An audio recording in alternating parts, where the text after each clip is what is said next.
Good morning, everyone. Morning. So, I am the second reporter of this chapter, which is all about the Piaget concrete and formal operational stages. So, let's move on to the concrete operational stages. So, the age of concrete operational stages is 6 to 7 to 11 to 12 years. Logical reasoning only applied to objects that are real or can be seen. So, concrete operational stages is muna siya ang usa ka stage of cognitive development nga mahitabo from 7 to 11 years old sa usa ka bata. So, the child is magsugod na og paggamit sa logical thinking kay nag-focus man ta sa cognitive development. So, magsugod na doon na ang child ani nga age, magsugod na sila paggamit sa logical thinking, but limited kini sa concrete things and situations. So, it means nga ang ilang thinking makasabot na sila sa mga buta nga ilang makita or ilang matouch, and that's the concrete operational stage.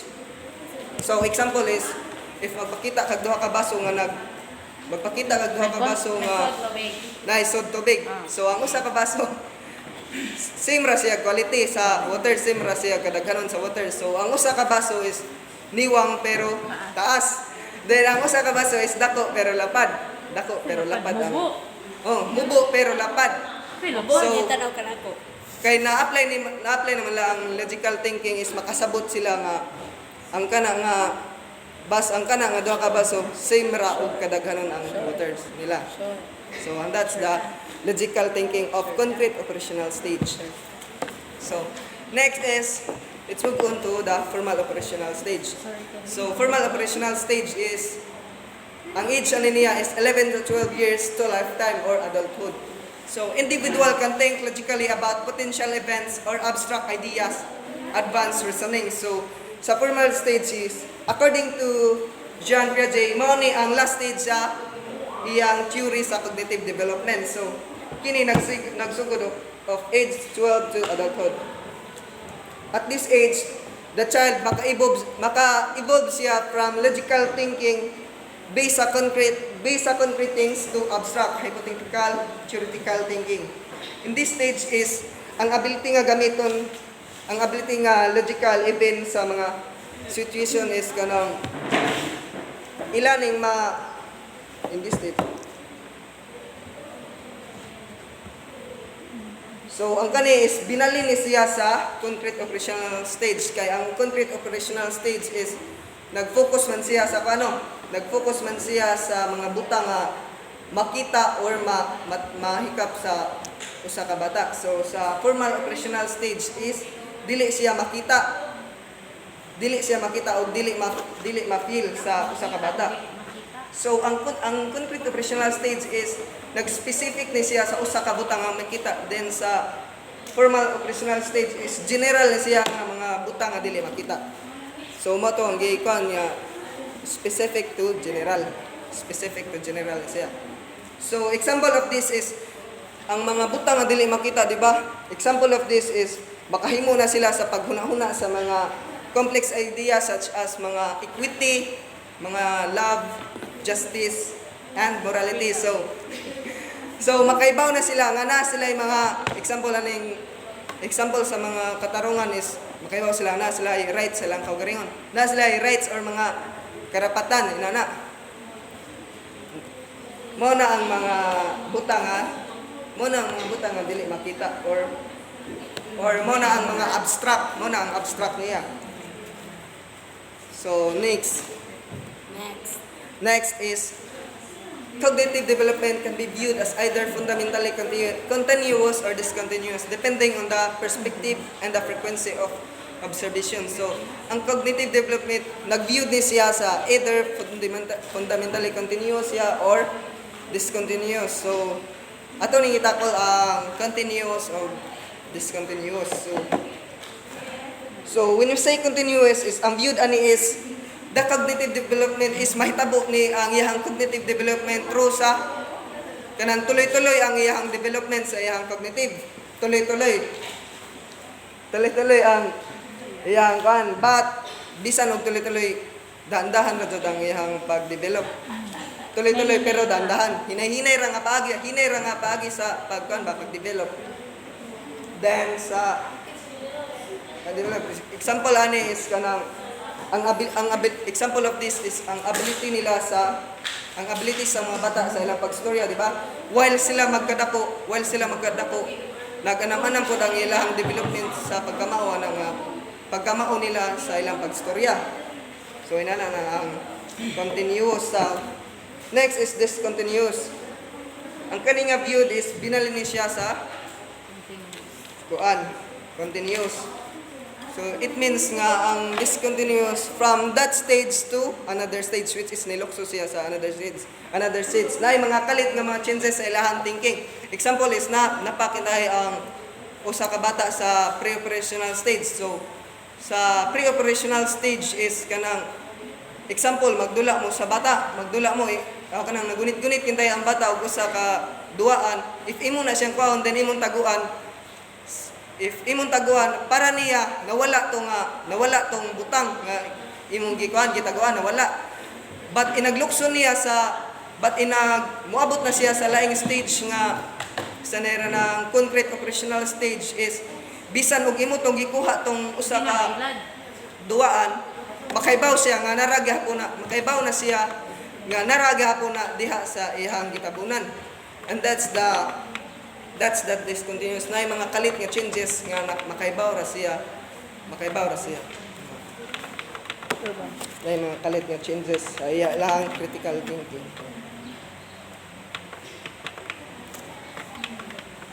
So next is under supportive condition, infants display early signs of object permanence as early as 3 to 4 months and gradually improve their ability to remember hidden objects as they age. So kung ang bata, di ba, is if na sila sa sakto nga kahimtang or na sila sa sakto nga support, example, ang ilang status is na sila sa middle income or napod sa high income sila. So magsugod na doon na sila o magpakitag mga timailhan sa mga object permanence ang usa ka bata.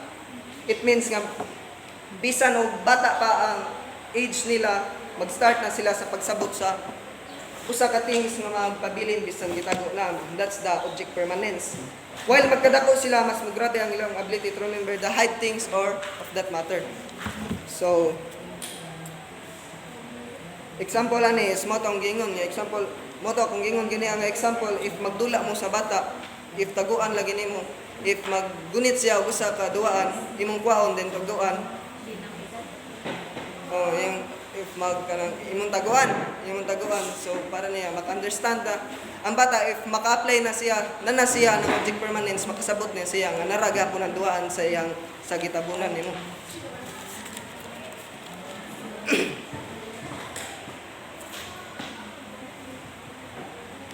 However, in Piaget original object permanence task, infant around the end of their first year rapidly transition from not reaching for hidden toys to doing so even after a delay. So, in this bullet is kanang ang pasabot ani nga mole ito, if taguan makasabot ng bata ug taguan niya naraga po ng usa ka duaan sa imong gitabunan, makasabot ra sila, pero at this bullet ang pasabot ani is kanang if kanang na-apply naman nila ang object permanence, ila na tong kuri-kuri o ng imong kamot, ila na bitawng sundon, ila na tong kwaon tong duaan nga diha sa imong kamot nga imong gitabunan, ila na naon murag ug sundon ba ila tong kwaon tong duaan.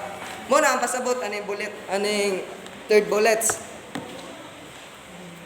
So next is the debate between proponents of discontinuous stage like changes in cognitive development and those who emphasize gradual continuous changes remains active and unresolved. So at this bullet is kanang pasabot ani is kanang until now wala pa jud unresolved pa jud ni siya sa mga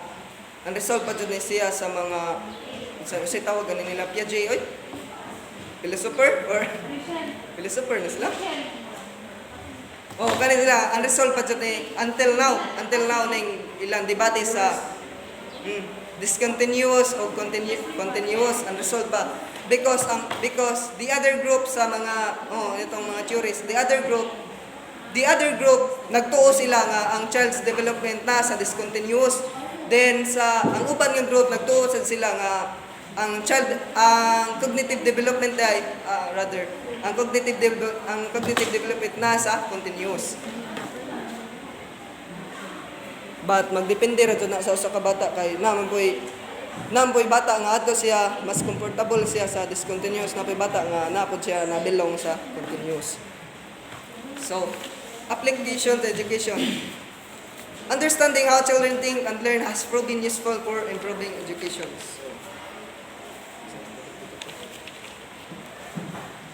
So, understanding how children think and learn has proven useful for improving education. So, example of this is ang paggamit sa so the teacher is magamit og mga interactive and hands-on nga mga activities sa class. So, example is kanang example is ang teacher nagtudlo siya sa math. So, ang usa ka bata dili mo jud ingon nga makasabot ra dayon siya sa by numbers. So example 5 plus 5 dili jud na ingon nga makalitok na sila, makaingon na dayon nga 10 ang answer. Ang buhaton sa usa ka teacher mag-provide siya og another nga sa nang objects. Example 5 plus 5 mag-drawing 5 plus 5 mag-drawing siya 5 ka apples plus 5 ka apples mo to ikanto sa usa ka bata para mas dali masabtan sa usa ka bata ang kana nga imong gi-discuss about sa numbers.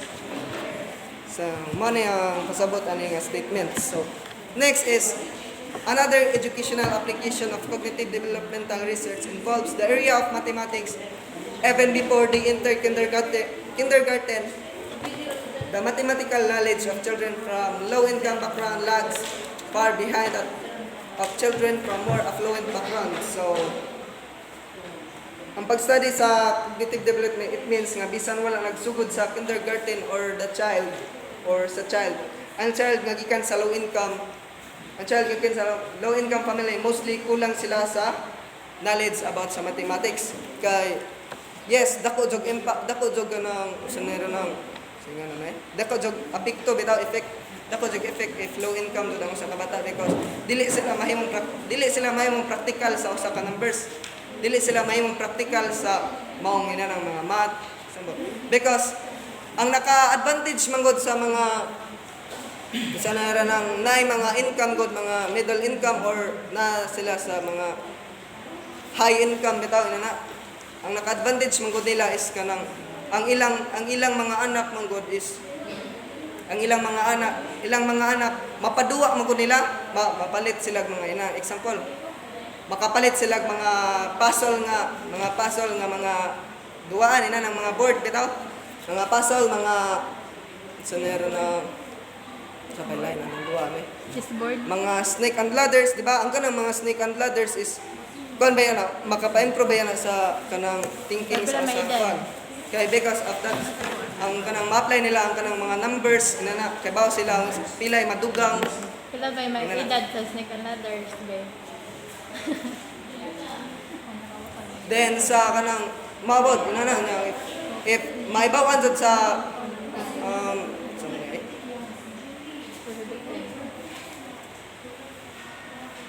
if kanang ang mga high income ang god is kanang maibawan mo nila unsay weak sa usa ka bata, weak sila kinay sa math, weak sila sa math, ma-tutor nila, mangita sila kanang teacher nga maka-tutor silang bata para ma-improve ang ilang kanang thinking skill about anang nga math, about anang nga subjects. Mo na naka-advantage sa status sa usa ka bata. So next is Ramani and Ziegler hypothesize that this difference is due to the children in middle and upper income. Middle and upper income families engaging more frequently in numerical activities, for example, playing numerical board games such as snake and ladder. So, kasabot ani ni Ramani and Ziegler is kanang dako jud lagi advantage ang mga middle and upper income because makapamilit sila mga sanera panduwa nga makapakuan silang brain ba ng mga pang brain teaser nila. Example of that is mga numerical board games such as snake and ladders.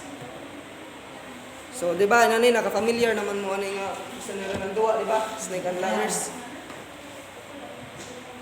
So, playing this numerical board game for roughly 1 hour distributed over a 2 weeks period improve low-income children knowledge of numerical magnitudes, ability to read printed numbers, and skill at learning novel arithmetic problems. The games lasted for 2 months. After the game playing experience, an advantage of this type of educational intervention is that it has minimal, if any, cost. A parent could just draw a game on a piece of paper. So ang pagduwa sa snake and ladders is makapa-improve sa critical thinking sa usa ka bata through sa numbers. Kay nanang sa magduwa sila sa mga dice kiday maka-roll siya 5. So ang kato maka-count siya, makamauna siya unsa pilay madugang gikan anang at that point. Example 5, dagan siya kalima makasabot na ang bata. Mo na nga na-improve na ilang critical thinking. So ang mga low income dili man ingon babag ang mga inani nga kuan para makapasupport sila sa usa ka bata, dili man ingon ba mag-drawing ra sila sa usa ka bond paper o mga inatong snake and ladders para ang ilang bata is ma-practical sila or makamauna sila sa mga numbers.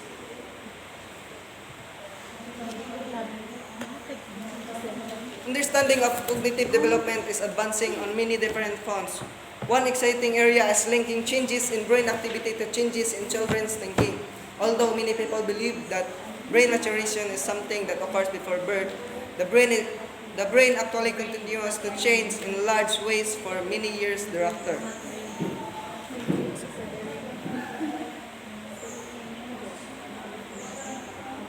It means nga sometimes magkatapuan child is ma-develop sa nila ang ilang cognitive or ma-matured na sa ang ilang mga huna-huna sa usa ka bata. Because kanang at that age is dili pa sila makauna sa mga long-term planning or ang ilang focus pa sa ilang una is mga duwa pa, di ba? Hantod nga if makakuha na sila sa mga long-term, magka-matured na sad sila. So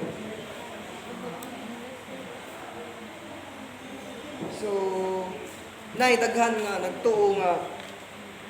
nagtuo nga ang pag-mature daw sa usa ka bata is mahitabo daw sa dili pa mataw ang usa ka bata. But ang tinuod jud ani is kanang mahitabo ang pag-mature sa bata through sa pag-grow sa usa ka child. So next is cognitive strength and weaknesses vary. Everyone has different cognitive strengths. For example, some people have exceptionally strong memory skills, while other people excel in logic and reasoning. The same can be said for cognitive weaknesses. So take a look at how different these three cognitive profiles. So dili na lang muna ako tanan sa So sa child A is kanang sa child is kasi mga pasabot na child A. So sa child A is nagpasabot nga balance ang iyang cognitive. So kamao siya sa kanang strong memory skills na kamao siya sa strong memory skills na then nasad siya kamao sa mga logic and reasoning. So sa child B is kamao siya sa strong memory skills but gamay ra yung naibawan sa logic and reasoning. Then sa child C is wala jud siya nakamauan sa strong memory skills but daghan kayo siya naibawan sa mga logic and reasoning. So di ba ang cognitive jud sa mga bata di ba is mga vary jud na jud mga differentiation ba. These children, ages 7 through 13, came to learn because they were struggling with attention, memory, or keeping up with schoolwork. At this stage is kanang mag-struggle jud ang usa ka bata they were struggle sa attention, memory, or keeping with schoolwork, homework. Why? Because not totally fully develop ang ilang prefrontal cortex. Wala to na ingon na develop na dayon kay kanang ang ila pa man gud nga ginaw na ini is mga lingaw pa bitaw. Mga lingaw pa ilang una mo na nga makuan sila madelay ang ilang mga sanero nang madelay ang ilang mga school work or homework. Kaya ang ilang gipanguna makuan pa sila, ma-distract pa sila sa mga TV, sa mga pagduwa sa anas gawas. Ano pa na ilang nasa ilang huna-huna. The good news is that cognitive skills are not set in stone. If weak skills are identified, they can be strengthened through cognitive training, often called brain training. Brain training uses fun, challenging mental exercises to target and improve weak cognitive skills. So, atong ability of thinking skill is dili permanent or na change, di ba?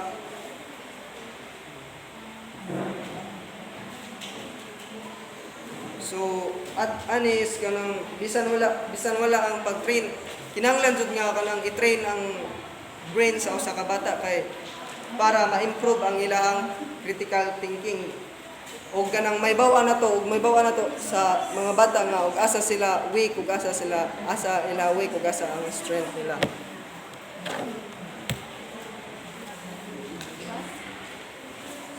Cognitive strengths and weaknesses have a huge impact on whether we are successful or whether we struggle when are not set in stone. They can be changed.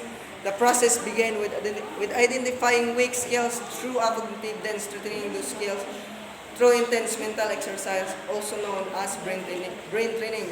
So, if weak ka ng mga butang, so kinahanglan jud nga ang imong brain is mo jong i-train, di ba? I-train. Example, magduwa kag mga activities nga nakapokus sa mga concentration nga activities. Kinahanglan jud nga sanera ng bisan og nay mga distraction, kinahanglan nga mag-focus jud ka ana nga imong activities para ang imong brain is ma-training sa mga concentration. And that's all, everyone.